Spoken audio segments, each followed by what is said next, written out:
Homeless man rescues boy trapped in abandoned house, but when his father found out, Robert woke up to desperate screams coming from the abandoned mansion. For 3 months, he had been sleeping under the awning of the old corner store next door and knew every sound on that quiet street in the outskirts of Cleveland, but this was different. It was the voice of a small child, crying for help between sobs. He quickly got up, ignoring the back pain that had plagued him for years. His bare feet echoed on the uneven stone pavement as he approached the crumbling building. The house had been closed for months, with boards nailed over the windows and a rusty padlock on the front gate. "Help! Someone help me!" The trembling little voice echoed from inside. Robert circled the property, looking for an opening. In the back, he found a window with loose boards. With some effort, he pried open enough space to squeeze through. The musty smell of mold and dampness filled his lungs as he stepped into the dark room. "Where are you, kid?" he called, trying to locate the child. "Here, I'm here." The voice came from what seemed like a closet or pantry at the back of the house. Robert carefully stepped through the debris and piled up trash. He found the boy curled up in the corner of a small room, shivering from cold and fear. He couldn't have been more than 4 years old, with messy, dark hair and dirty clothes. His big, frightened eyes locked onto Robert's bearded face. "It's okay, little one. I'm here to get you out," Robert said, gently reaching out. The boy hesitated for a few seconds before throwing himself into the man's arms. Robert held him protectively, feeling the small arms cling tightly to his neck. "What's your name?"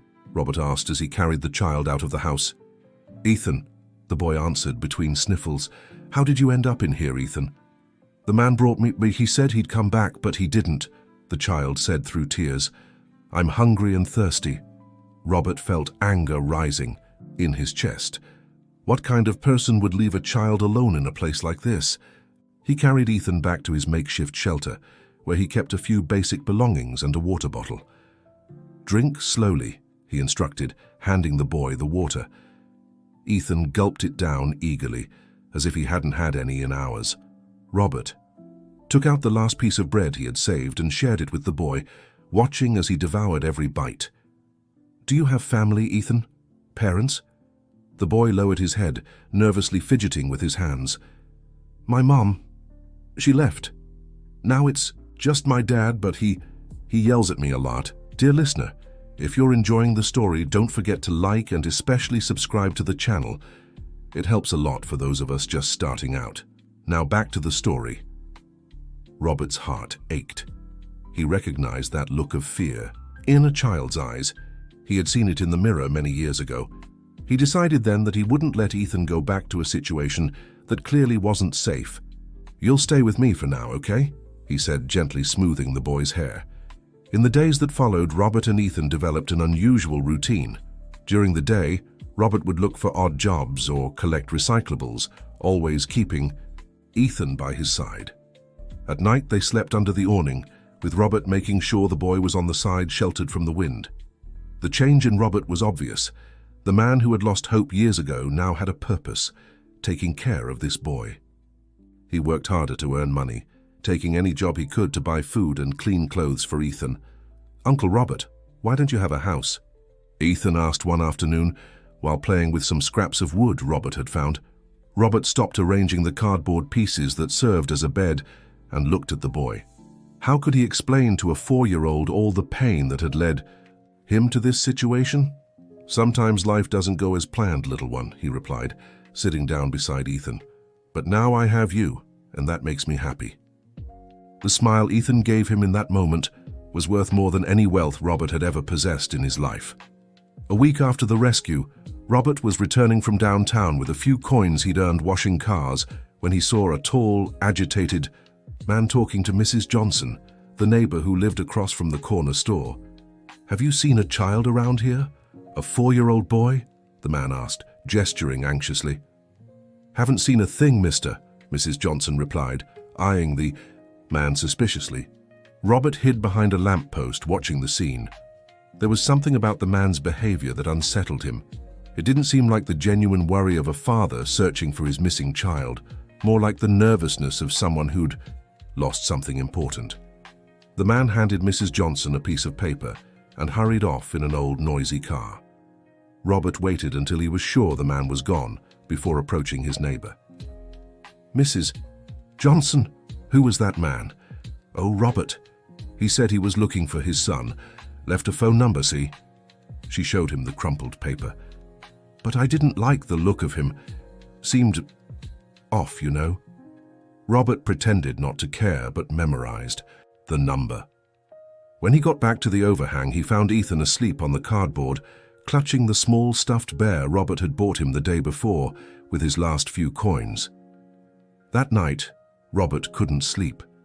He watched Ethan, thinking about what he should do. He was sure that man was the boy's father, but something about his behavior didn't sit right.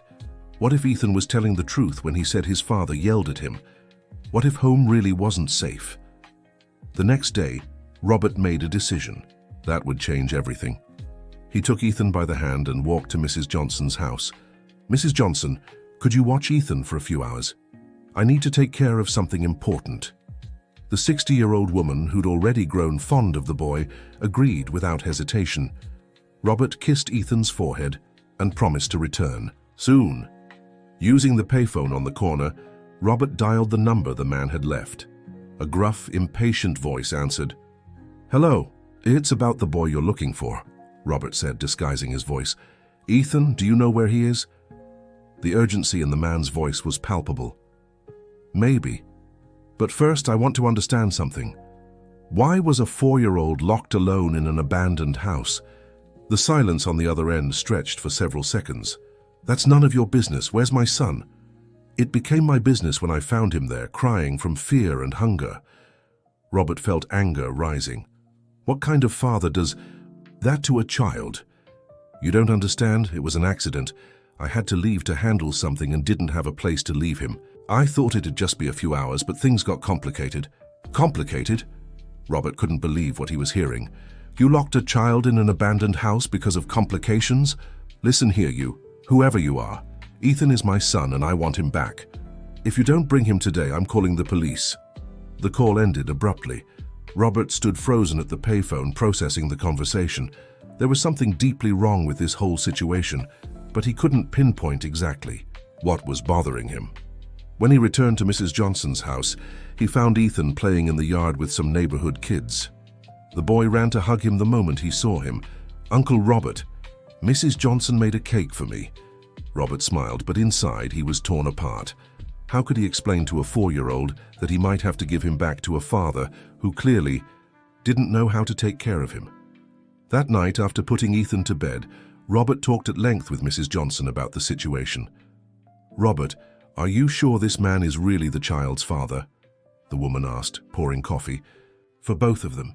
He knew Ethan's name and seemed genuinely looking for him. But something doesn't add up in this whole story. What if you go to the school or the neighborhood health clinic? Maybe someone knows the child's family." Mrs. Johnson's suggestion made sense. The next day, Robert visited the local health clinic, taking Ethan with him. The nurse on duty, a young woman named Jennifer, recognized the child immediately. "Ethan, it's so good to see you, sweetheart." She crouched down to the boy's level. "Your mother was very worried when you disappeared." Robert felt the world spin. "Mother?" But he told me his mother had left. Jennifer looked confused at Robert, then at Ethan and back at Robert. "I'm sorry, but who are you? I don't recognize you." I found Ethan in a tough situation and have been taking care of him temporarily." The nurse asked Robert to follow her to a private room, leaving Ethan to play in the children's area under the supervision of another staff member. "Look, I don't know the exact situation, but I can tell you what I know about this family." Jennifer lowered her voice. "Ethan's mother, Sarah, came here desperate 2 weeks ago, saying her ex-husband had disappeared with the child. She had bruises on her face and said she was fleeing an abusive relationship." Robert felt like he'd been punched in the gut. The story was becoming far more complicated than he'd imagined. "Did she leave a contact number?" he asked. "Yes, she did. In fact, she asked us to call if we had any news about Ethan. She was desperate. Said the father had threatened to take the child far away if she tried to leave him." Jennifer wrote the number on a piece of paper and handed it to Robert. But are you sure this man who showed up looking for Ethan isn't a relative or something? I'm sure. Sarah showed me photos of her ex-husband, warning that he was dangerous. The man you described doesn't match the photos she showed me. The puzzle was starting to come together in Robert's mind. The man who had locked Ethan in the abandoned house wasn't the child's father. But then, who was he? And why had he kidnapped the boy?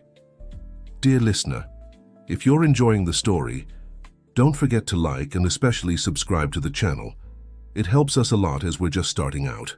Now continuing, Robert left the health clinic with his mind buzzing with possibilities. He decided to call Sarah immediately. When the woman answered, her voice was filled with anxiety and hope. "Hello? It's about your son, Ethan," Robert said gently. "Ethan? Oh my God, where is he? Is he okay?" Sarah began to cry on the other end of the line. "He's safe with me, but I need to understand the whole situation first. Can you tell me exactly what happened?" Sarah took a deep breath and began recounting her story between sobs.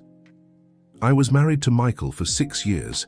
At first, he was a good husband, but after Ethan was born, he started drinking and became violent. I put up with it for years, always hoping he'd change for the child's sake. And what changed? A month ago, I found out he owed a lot of money to dangerous people. Gambling, drugs, I had no idea. When the creditors started showing up at our house threatening our family, I said I wanted to leave and take Ethan far away." Robert listened carefully, each detail confirming his suspicions. Michael was furious. He said he'd never let me take his son. One night, after a terrible argument, I woke up and Ethan was gone. Michael wasn't home either. I found a note saying I'd never see my son again if I tried to involve the police. "And you didn't report it?" "I did, but quietly. I went to the health clinic, the school, talked to neighbors, but I couldn't bring myself to file an official complaint because Michael threatened to hurt Ethan if I did." The story made sense, but there were still missing pieces. "Sarah, can I describe the man who was looking for Ethan in the neighborhood? I want to make sure we're talking about the same person." Robert described in detail the man he had seen talking to Mrs. Johnson. Sarah listened silently, then let out a heavy sigh. "That's not my ex-husband. From your description, it sounds like Derek, one of the men Michael owes money to. They must have used Ethan as collateral for the debt." Robert felt fury rising in his chest. The idea that an innocent child could be used as bargaining chips in shady dealings disgusted him deeply. "Where can I find you? Ethan needs his mother." Sarah gave the address where she was staying temporarily, at her sister's place in another neighborhood. Robert promised to bring Ethan there the next day, but first, he needed to make sure it would be safe.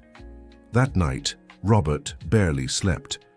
He watched Ethan, peacefully asleep beside him, and thought about how this child's life had been upended by the reckless choices of adults. At the same time, a deep ache settled in his chest, knowing he'd have to say goodbye to the boy the next day. In the 2 weeks he had cared for Ethan, Robert had rediscovered a part of himself he thought was lost forever, the ability to love and protect someone. The child had brought light into his shadowed life, a reason to fight and keep going. But he knew the right thing was to reunite Ethan with his real mother. No matter how much it hurt, it was best for the boy. The next morning, Robert carefully explained to Ethan that they were going to see his mother. "Mommy?" The boy's eyes lit up. "I get to see my mommy?" "Yes, little one. She's missed you so much. But will you stay with me too, Uncle Robert?" The simple question pierced Robert's heart like a blade. He crouched down to the child's height and held his small hands. "Ethan, your mother loves you very much and was looking for you. A child belongs with their mother. But I will always care about you. And if you ever need anything, you can come find Uncle Robert." The boy didn't seem to fully understand, but he nodded with the trusting certainty of children. The trip to Sarah's sister's house took 2 buses. Robert carried Ethan most of the way, savoring every moment of contact, knowing it would soon be gone. When they arrived at the address, a young woman with brown hair opened the door. The moment she saw Ethan, she burst into tears and ran to embrace him. "My baby, my sweet boy." Sarah covered the child's face in kisses, crying with joy and relief. Ethan, confused at first, soon recognized his mother and melted into her arms. Robert watched with a tight chest, but happiness at seeing mother and son reunited. "You must be Robert," Sarah said, stepping toward him with red-rimmed eyes. "I don't know how to thank you. You saved my son." "He's a special kid. Took good care of me, too," Robert replied, trying to mask the emotion in his voice. Sarah invited Robert inside for coffee, eager to hear every detail about how Ethan had been found and cared for. During the conversation, she couldn't stop touching her son as if she wanted to make sure he was really there. "Robert, I want to do something for you," said Sarah after hearing the whole story. "I know you don't have a place to stay. I have some money saved up. I can help you rent a room or—" "You don't have to," Robert gently interrupted. "I did it because it was the right thing to do, not expecting anything in return. But you took care of my son as if he were your own. That's priceless." Robert looked at Ethan, who was playing on the floor with some toys Aunt Debbie had bought. The boy occasionally glanced at him and smiled, and each smile felt like a sweet stab to his heart. Can I visit him sometimes?" Robert asked hesitantly. "Of course," Sarah replied quickly. "In fact, I'd love for you to be part of his life. Ethan has clearly grown very attached to you." Robert spent another hour in the house, watching the interaction between mother and son, making sure Ethan was truly safe and happy. When he finally said goodbye, the boy ran to hug him tightly. "Bye, Uncle Robert. Will you come back to play with me?" "I will, little one. Take good care of your mom, okay?" Robert left the house with teary eyes, feeling an immense emptiness in his chest. Over the past few days, he had experienced the feeling of having a family again, of having someone who depended on him and loved him unconditionally. He returned to his makeshift shelter, but the place seemed even colder and lonelier than before. The cardboard felt larger without Ethan's small body to warm it. The silence of the night was deafening without the curious questions and childish laughter. In the following days, Robert tried to return to his old routine, but nothing seemed to have the same meaning. When he collected recyclables, he remembered Ethan asking why people threw away so many good things. When he bought food, he automatically grabbed 2 portions before remembering he was alone again. A week after the goodbye, Robert was returning from another fruitless day of job hunting when he saw a familiar car parked in front of the corner store. It was the same old noisy car belonging to the man who had been looking for Ethan. Robert hid behind a tree and watched. The man, who he now knew was named Derek, was talking animatedly with another suspicious-looking guy. They pointed toward the makeshift shelter where Robert usually slept, and toward Mrs. Johnson's house. "Are you sure this is where you saw the kid?" the other man asked. "Positive. The old lady there said a homeless guy was taking care of him, but it's been a week since I've seen either of them. Michael is losing it. If we don't hand over the kid soon, he said he'll do something stupid." Robert felt his blood run cold. Even with Ethan safe with his mother, these men were still searching for the boy. And worse, apparently Michael, the biological father, was involved with them in some scheme. He decided to follow the men when they left. Keeping a safe distance, Robert trailed them to a bar on the outskirts of the neighborhood. Through the window, he saw the two meeting with a third man, who, based on Sarah's description, could only be Michael. Robert couldn't hear the conversation, but from their agitated gestures, it seemed like a heated argument. At one point, Michael slammed his fist on the table and shouted something that made other bar patrons turn to look. After about an hour, the 3 men left the bar. Robert followed them again, now even more worried. They stopped at a small rundown house a few blocks away. Michael went inside while the other 2 stayed outside, clearly standing guard. Robert watched for hours, trying to understand their plan. By the time he finally decided to return to his shelter, it was past midnight. His mind worked feverishly, trying to process all the information and decide on the next step. He knew he needed to warn Sarah about the threat still looming over Ethan, but he didn't want to scare her unnecessarily. At the same time, he feared his own investigation might put the child in danger. The next morning, Robert called Sarah from a payphone. "Sarah, I need to tell you something important. Those men are still looking for Ethan." The silence on the other end of the line was long and heavy. "What do you mean?" she finally asked, her voice trembling. Robert told her everything he had observed the night before, careful not to frighten her more than necessary, but making the gravity of the situation clear. What now? What do I do? Sarah was clearly desperate. I thought once we got Ethan back, everything would be settled. I think you need to leave town for a while. Go somewhere they can't find you. But I don't have the money for that, and my sister can't support us indefinitely. Robert grew thoughtful. He needed to find a solution that would keep Ethan and Sarah safe, but his options were limited. Sarah, do you trust me? Of course I do. You saved my son. Then let me handle this. I have an idea, but I need a few days to arrange everything. In the following days, Robert threw himself into uncovering more about Michael and his associates. He used his street connections, homeless people, scavengers, those living on society's fringes who saw and heard everything happening in the city. He discovered Michael had gotten involved in a drug trafficking scheme to pay off his gambling debts. When the scheme was uncovered, he owed a substantial amount to dangerous people. The idea of using Ethan as collateral had been the creditor's suggestion, but Robert also found out something else. Michael wasn't just in debt.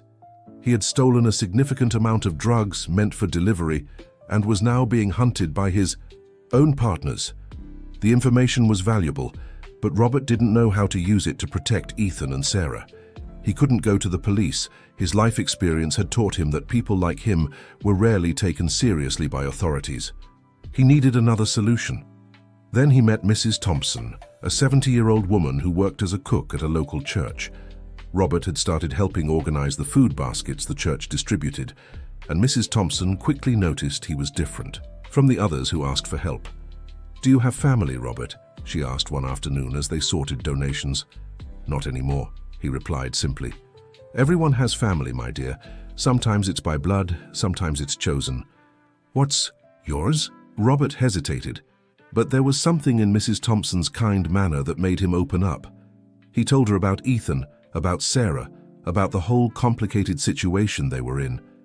Mrs. Thompson listened carefully, asking occasional questions, but mostly offering her compassionate presence.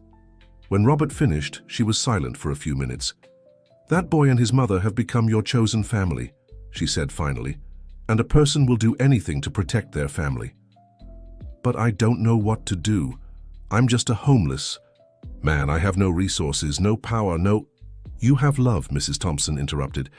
"And love moves mountains, my dear. Sometimes it finds paths the mind can't see." That night, Robert reflected on Mrs. Thompson's words. She was right. He would do anything to protect Ethan and Sarah, but he still didn't know exactly what. The answer came from an unexpected source. The next day, while collecting cans in a distant neighborhood, Robert overheard a conversation between two men fixing a car on the street.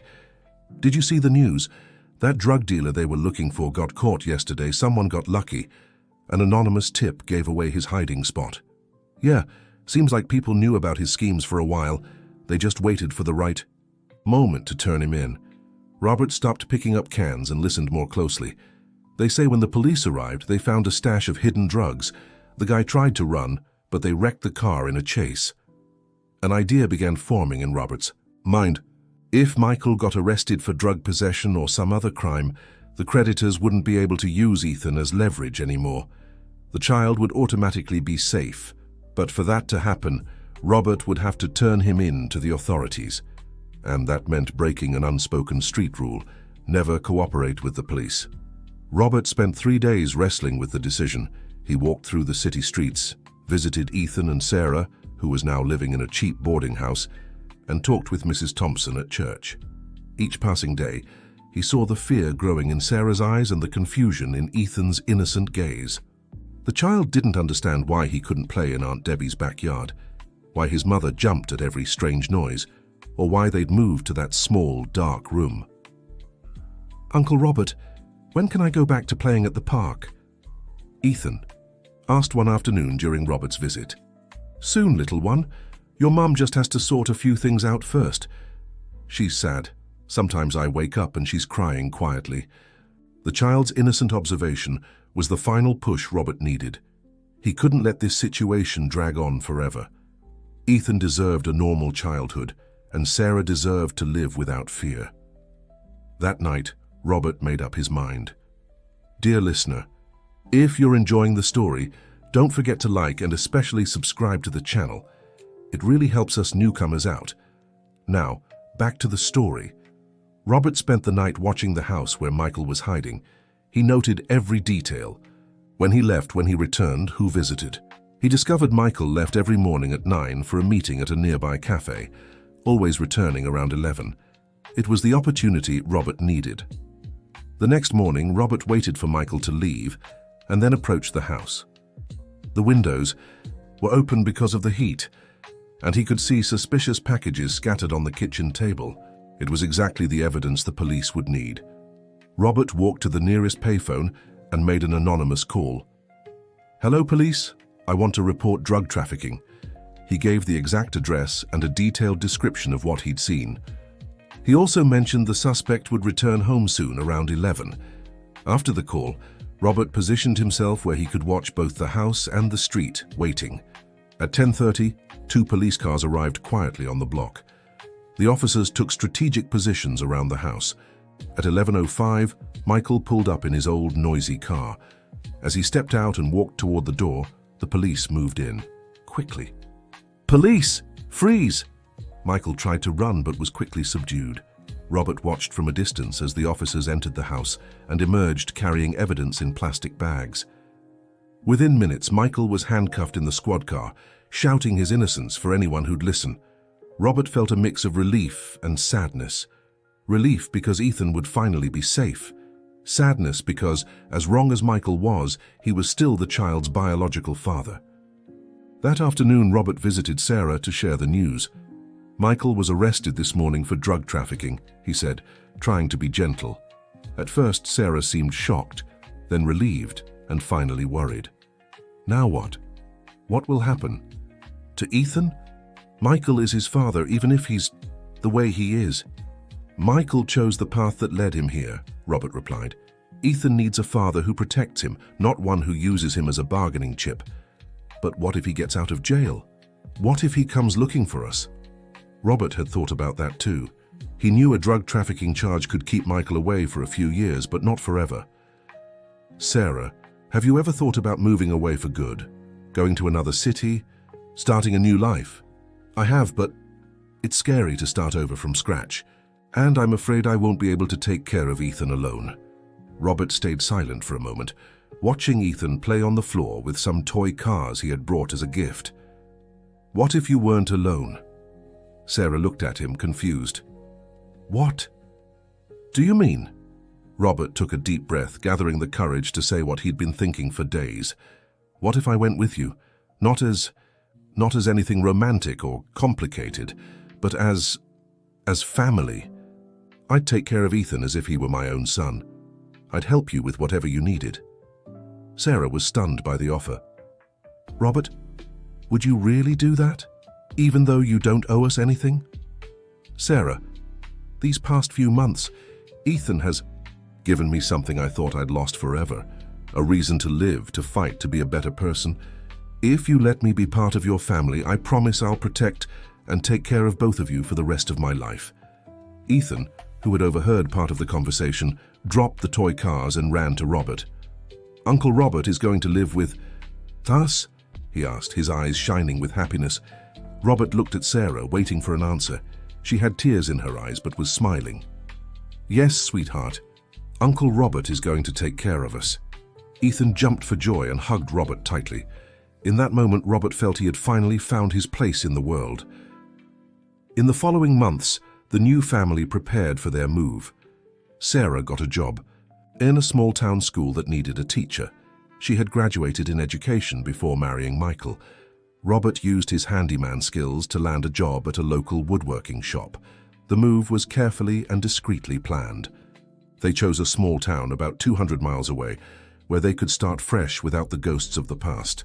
The adjustment wasn't easy. Robert, used to life on the streets, had to relearn how to live in a home, follow routines, and be responsible not just for himself, but for an entire family. Some nights he woke up in a panic, thinking it was all just a dream. Sarah faced her own challenges too. After years in an abusive relationship, she had to relearn how to trust, make decisions without fear, and believe she deserved happiness. Ethan, meanwhile, thrived in the loving and secure environment. The child who had once been used as a bargaining chip now had two adults wholly dedicated to his well-being and happiness. There were tough moments, disagreements about parenting, money, the future, but every conflict was resolved with dialogue and mutual respect, something Sarah had never experienced in her previous marriage. A year after the move, on a sunny Sunday afternoon, Robert was teaching Ethan to ride a bike in their backyard. Sarah watched from the porch, smiling at the endless patience Robert had with the boy. "Uncle Robert, can I call you Dad?" Ethan suddenly asked as Robert steadied the bike so he wouldn't fall. Robert stopped, too emotional to respond right away. He looked at Sarah, who nodded with teary eyes. "Of course, my son. It would be an honor." Ethan smiled and started pedaling again, now with even more determination. Robert ran alongside the bike, holding it when needed, letting go when he saw Ethan was balanced. In that moment, watching this child he'd found, locked in an abandoned house, Robert reflected on the extraordinary path their lives had taken.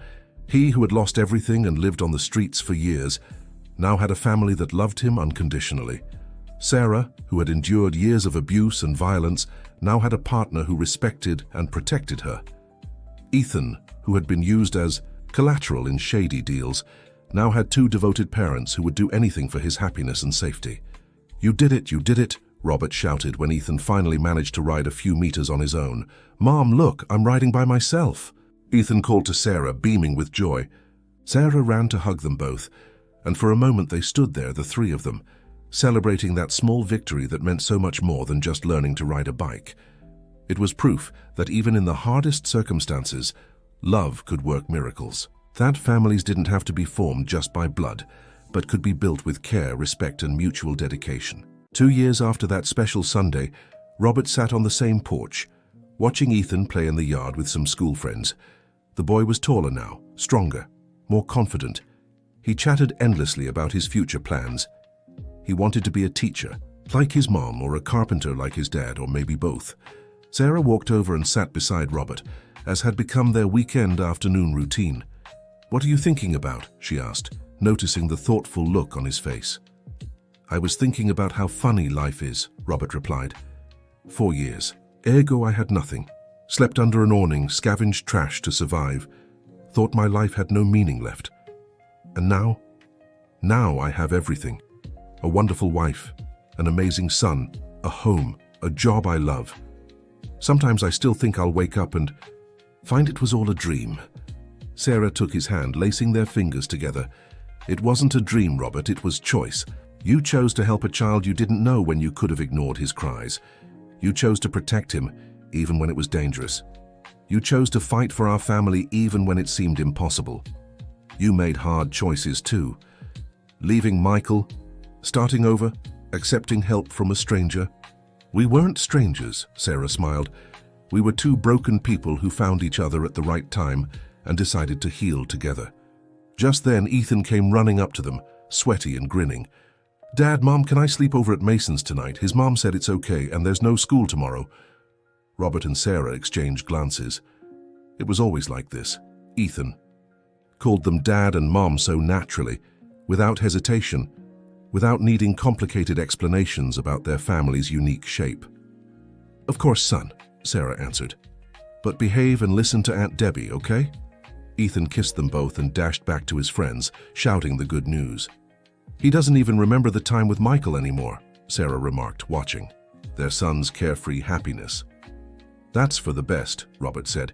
"Kids shouldn't carry the weight of adults' mistakes." They sat in comfortable silence for a few minutes, simply enjoying the peace of the moment. "Robert, can I ask you something?" Sarah eventually said. "Of course. Do you ever miss your old life? The freedom of coming and going without responsibilities?" Robert thought about the question for a few seconds before answering. "You know what the worst part of life on the streets was? It wasn't the hunger, the cold, or not having a place to sleep. It was the loneliness. Waking up every day knowing no one cared whether you were alive or not. Living without purpose, without joy, without love." He pointed at Ethan, who was teaching a younger friend how to play soccer. "Now I wake up every day knowing I have two people who depend on me, who love me, who care about me. I have a reason to be a better person each day. How could I ever miss a life without that? Sarah leaned against Robert's shoulder, grateful to have found a man who understood the real value of life's important things. Sometimes I wonder what our lives would be like if you hadn't heard Ethan that day in the abandoned house. And she said, "But I did, and it changed everything for the better. For all of us." That evening, as they watched Ethan playing in the backyard, Robert and Sarah knew they had built something special. A family formed not by chance or obligation, but by conscious choice and true love. The man who had once been just a beggar on the streets had become a devoted father and husband. The woman who had endured years of abuse had become a confident wife and fulfilled mother. The child who had been used as a bargaining chip was now growing up surrounded by love and security. And it had all started with a cry for help heard in the early hours by someone who decided not to turn a deaf ear to another's suffering. The sun set on the horizon, painting the sky in soft colors as the family fate had brought together celebrated. Another day of happiness earned through love, struggle, and perseverance. The end. And what about you, dear viewer? Do you believe the truest families are the ones we choose with our hearts? Tell us in the comments which part of this story touched you the most. If you know someone who also believes in the transformative power of love, share this story. Don't forget to like and subscribe to the channel for more heartwarming stories like this one.